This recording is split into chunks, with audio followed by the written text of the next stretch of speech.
بسم اللہ الرحمن الرحیم صلی اللہ علیہ وسلم کا 11واں سبق ہے۔ آپ پچھلے سبق میں سن چکے ہیں کہ رسول اللہ صلی اللہ علیہ وسلم کی والدہ محترمہ بھی فوت ہو گئی جب آپ کی عمر 6 سال تھی۔ دادا فوت ہو گئے جب آپ کی عمر 8 سال 2 ماہ 10 دن۔ پھر آپ کی کفالت عبد المطلب کی وصیت کے مطابق آپ کے چچا ابو طالب نے شروع کی اور آپ کی کفالت کا حق ادا کیا۔ ابو طالب چونکہ ان دنوں میں معاشی صورتحال کے شکار تھے اور معاشی لحاظ سے تنگ زندگی گزارتے تھے، اس لیے رسول اللہ صلی اللہ علیہ وسلم نے اس بچپنے ہی کے زمانے میں، یعنی 8-9 سال ہی آپ کی عمر تھی، اس ہی زمانے میں آپ نے اس چیز کو جانچ لیا تھا۔ اس لیے آپ اس زمانے میں پھر ابو طالب کا ہاتھ بٹھانے کے لیے بکریاں چرایا کرتے تھے، جیسا کہ بخاری شریف کی روایت ہے کہ رسول اللہ صلی اللہ علیہ وسلم نے ارشاد فرمایا، کوئی نبی ایسا نہیں گزرا کہ جس نے بکریاں نہ چرائی ہوں۔ صحابہ نے پوچھا ولا انت یا رسول اللہ، اور آپ نے بھی بکریاں چرائی ہیں اللہ کے رسول؟ تو آپ نے ارشاد فرمایا، ہاں میں بھی چند قیرات لے کر اہل مکہ کی بکریاں چرایا کرتا تھا، اور ان قیرات کا مقصد یہ ہوتا تھا کہ ابو طالب کا ہاتھ بٹھاؤں اور گھر کا جو معاش ہے، گھر کی جو چیزیں ہیں، خرچ ہے، اس کو پورا کرنے میں ان کا معاون ثابت ہو سکوں۔ یہی وجہ ہے کہ رسول اللہ صلی اللہ علیہ وسلم کی عمر جب 12 سال ہوئی تو آپ اپنے چچا کے ساتھ پہلے سفر شام پر روانہ ہو گئے، اور پہلا سفر شام یہ بھی تجارت کی غرض سے تھا۔ اور جب آپ بصرہ پہنچے، شام جانے کے لیے بصرہ پہنچے، تو بصرہ میں ایک علاقہ حران جو کہ مرکزی شہر تھا، وہاں آپ کا جانا ہوا۔ تو اس شہر میں ایک راہب جرجیس رہتا تھا، عبادت گزار تھا، جرجیس رہتا تھا۔ اس کی عادت یہ تھی کہ وہ اپنے احاطہ حلقے سے باہر نہیں نکلتا تھا، لیکن جب یہ قافلہ یہاں سے اس علاقے کے قریب ہونے لگا تو وہ خلاف معمول اپنی جگہ چھوڑ کر راستے میں استقبال کے لیے آ گیا۔ اس پر بھی لوگ حیران تھے کہ یہ کیسے آج کسی قافلے کے استقبال کے لیے چلا گیا،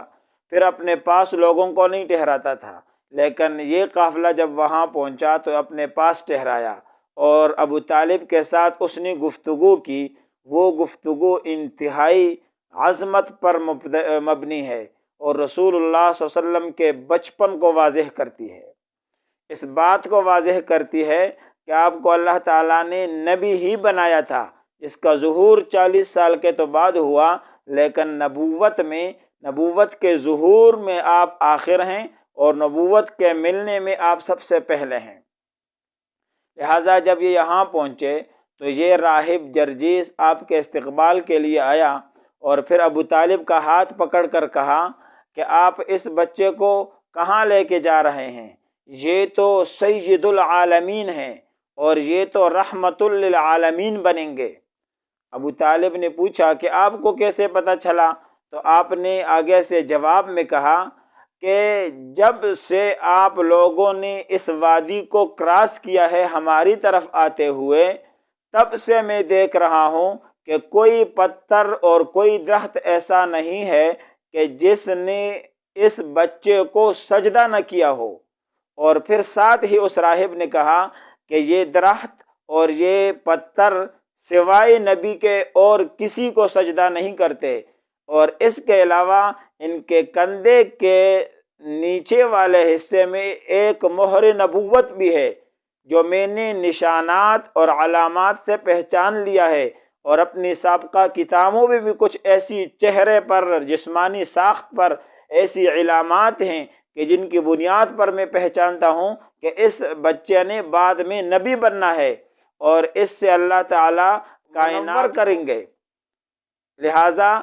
آپ اس بچے کو لے کر آگے نہ جائیں، آگے ان کو خطرہ ہے، کہیں یہود کو پتہ چل جائے گا، کیونکہ ان میں بھی جو ہے نا وہ کتاب کا علم رکھنے والے لوگ ہیں، نشانات علامات پہچاننے والے لوگ ہیں۔ ایسا نہ ہو کہ بچے میں ڈال دے اور کوئی اذیت پہنچا دے، لہٰذا یہاں ابو طالب نے پھر فیصلہ کیا، غلام کے ذریعے سے آپ کو واپس مکہ مکرمہ بھیجا۔ رسول اللہ صلی اللہ علیہ وسلم کی عظمت شان بچپن میں یہ ظاہر ہوتی رہی۔ آپ کے کئی واقعات آپ سن رہے ہیں جو بچپن میں آپ کے رونما ہوئے۔ آپ کی خصوصیات میں سے یہ ہے کہ آپ کے بچپن میں ایسے واقعات ہوئے جن سے اندازہ لگایا جاتا تھا کہ آپ بعد میں عظیم الشان انسان اور پیغمبر بنیں گے۔ آپ کی خصوصیات میں سے ایک خصوصیت یاد آئی کہ آپ سے پہلے جتنے نبی گزرے ہیں ان سب نبیوں پر ایمان لوگ بعد میں لائے ہیں جب لوگوں نے نبی کو دیکھا ہے، لیکن آپ کی خصوصیات میں سے یہ ہے کہ ابھی آپ پیدا ہی نہیں ہوئے اور آپ کی نبوت کا ظہور ہی نہیں ہوا اور پہلے سے ہی لوگ آپ پر ایمان لائے تھے اور کچھ ایمان لانے کا وعدہ کر چکے تھے، اگرچہ بعد میں وہ دنیا سے چلے گئے اور رسول اللہ صلی اللہ علیہ وسلم کی پیدائش ہوئی اور پھر آپ جو ہے وہ بعد میں نبی بنے۔ لیکن خصوصیات میں سے یہ ہے کہ ایسے بھی لوگ دنیا میں گزرے ہیں کہ جنہوں نے آپ کی پیدائش سے پہلے آپ پر ایمان لایا تھا، اور کچھ تو ایسے تھے جو آپ کی پیدائش کے زمانے کے قریب تھے اور وہ بعد میں پھر زندہ رہے اور انہوں نے رسول اللہ صلی اللہ علیہ وسلم کی نبوت کا زمانہ دیکھا بھی اور پھر وہ ایمان لے بھی آئے۔ اسی طرح اس سفر سے واپسی کے بعد دوسرا سفر پیش آیا، وہ سفر بعد میں آپ کو بتائیں گے۔ اس سفر یعنی وہ سفر 15 سال میں پیش آیا اور یہ والا 12 سال میں۔ 12 اور 15 کے درمیان اور بھی چند واقعات ہوئے، ان میں سے مثال کے طور پر ایک واقعہ ہے وہ جنگ فجار ہے۔ فجار فجور سے ہے، گناہ کے معنی میں ہے، اور اس جنگ کو جنگ فجار اس لیے کہتے ہیں چونکہ یہ احترام والے ہیں جو 4 مہینے میں اسلام میں، کہ اسلام سے پہلے بھی جاہلیت میں لوگ ان میں جو ہے نا وہ قتل و قتال سے رکتے تھے اور قتل و قتال نہیں کرتے تھے۔ یہ جو جنگ ہے یہ بنو کنانہ قریش ایک طرف تھے اور دوسری طرف قیس اعلان تھے۔ حرب بن امیہ جو ہے یہ قریش کا کمانڈر تھا، اور یہ ان 2 قبیلوں کے درمیان جنگ چڑھ گئی تھی اور احترام والے مہینوں میں تھی، اس لیے اس کا نام جنگ فجار پڑ گیا۔ اس جنگ میں آپ رسول اللہ 15 سال تھی اور آپ شریک ہوئے، لیکن آپ جنگ میں ملوث نہیں رہے۔ آپ فقط اتنا کرتے تھے کہ اپنے چچا کا معاون تھے، کیونکہ چچا کا ساتھ دینا آپ سمجھتے تھے کہ یہ میرے اوپر ضروری ہے، لہٰذا آپ اس میں شریک ہوئے۔ اس کے بعد پھر ایک معاہدہ ہوا، وہ معاہدہ آج بھی ہمارے لیے رول ماڈل ہے اور ہمارے لیے بہترین نمونہ ہے، جس معاہدے کا تعلق اسلام نہیں انسانیت کے ساتھ ہے، تمام مذاہب کے ساتھ ہے۔ وہ کیا معاہدہ تھا؟ اس معاہدے کا نام ہے حلف الفضول۔ اس کو حلف الفضول کہنے کی تو کئی وجوہات ہیں، لیکن ایک وجہ یہ ہے کہ جو لوگ اس معاہدے میں شریک تھے ان کے ناموں کے شروع میں فضل آتا تھا، نسب میں یا ناموں میں فضل کا جو لفظ ہے یہ آتا تھا، اس لیے اس معاہدے کا جو نام رکھا گیا وہ حلف الفضول رکھا گیا۔ حلف کہتے ہیں معاہدے کو۔ یہ معاہدہ کیا ہوا؟ بنو زبید کا ایک آدمی تھا، اس کا قریش کے ایک آدمی کے ساتھ معاملہ ہوا اور قریش کے آدمی نے اس سے سامان تجارت لیا اور اس کے پیسے دینے کا وعدہ کیا، لیکن بعد میں پیسے دیے نہیں اور چلا گیا۔ لہٰذا یہ بار بار اس سے مطالبہ کرتا تھا کہ میرا حق مجھے لوٹا دو، وہ حق نہیں دیتا تھا۔ تو پھر یہ جو آدمی تھا یہ آ کر اس نے پھر جو ہے نا جبل ابو قبیس کے اوپر سے قریش کو آواز لگائی اور کہا کہ اے اہل قریش، تم مظلوم کی مدد کے لیے کب اٹھو گے؟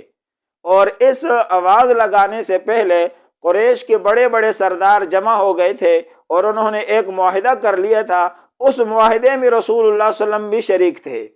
اور وہ معاہدہ یہ تھا کہ اگر ہمارے قبیلے والوں، یہ جو ہم چند لوگ جمع ہوئے ہیں، یہ اس بات پر معاہدہ کریں گے کہ اگر کوئی مظلوم اور کوئی حقدار اپنا حق لینے کے لیے ہم سے مطالبہ کرے گا، ہمارے پاس آئے گا اور وہ واقعی مظلوم ہوگا اور حقدار ہوگا، تو ہم سب لوگ جمع ہو کر ان کا حق دلائیں گے۔ اور یہ انہوں نے سوشل اور جو ہے نا وہ معاشرتی ایک جو ہے نا انہوں نے اکٹھ کیا، اور اس کے لیے جو ہے نا وہ جدعان تیمی کا گھر منتخب کیا۔ یہاں یہ معاہدہ ہوا۔ اس معاہدے میں رسول اللہ صلی اللہ علیہ وسلم بھی شریک تھے، اور یہ معاہدہ رسول اللہ صلی اللہ علیہ وسلم کو اتنا پسند آیا کہ جب آپ مدینہ منورہ چلے گئے تو وہاں آپ نے ایک بار اس معاہدے کو یاد کر کے ارشاد فرمایا کہ اگر آج بھی اس جاہلیت والے زمانے کے معاہدے کرنے کی ضرورت پڑ جائے تو میں ان لوگوں کے ساتھ ایسے معاہدات میں بیٹھنے کے لیے آج بھی تیار ہوں، کیونکہ وہ معاہدہ تھا مظلوم کا ساتھ دینا،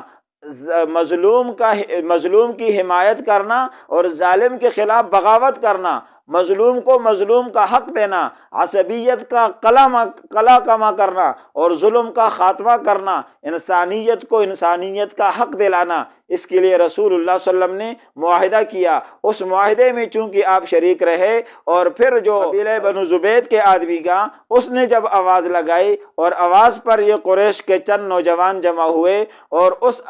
کہا جاتا ہے کہ وہ جو آدمی تھا وہ عاص بن وائل تھا جس نے حق دبایا تھا اس آدمی کا۔ تو جب یہ جمع ہو گئے، اس معاہدے میں رسول اللہ صلی اللہ علیہ وسلم بھی شریک تھے اور اس سے اس کا حق لے کر اس مظلوم کو دیا۔ اس معاہدے میں رسول اللہ صلی اللہ علیہ وسلم شریک تھے۔ ابھی آپ بچپن میں، یعنی آپ ابھی جو ہے نا وہ جوانی کی طرف بڑھ رہے ہیں، اور اس قدر عظیم الشان معاہدے میں آپ شریک ہیں۔ اس سے ہمیں اور آپ کو ایک پیغام ملتا ہے، سیرت النبی صلی اللہ علیہ وسلم اور اس کردار سے ہمیں پیغام ملتا ہے کہ ہمیشہ معاشرے میں مظلوم کا حامی بنیں، مظلوم کا ساتھی بنیں، ظلم کے خلاف آواز اٹھائیں، اور ظلم کے خلاف جہاں بھی کوئی گٹھ جوڑ ہو رہا ہو آپ اپنا حصہ اس میں شامل کریں، اور اگر آپ حصہ شامل نہیں کر سکتے حصی طور پر تو کم از کم ذہنی طور پر، فکری طور پر اس کے ساتھ رہیں، تاکہ معاشرے سے ظلم کا خاتمہ ہو اور معاشرے میں عدل و انصاف کا نظام قائم ہو سکے۔ تو یہ آج کے سبق میں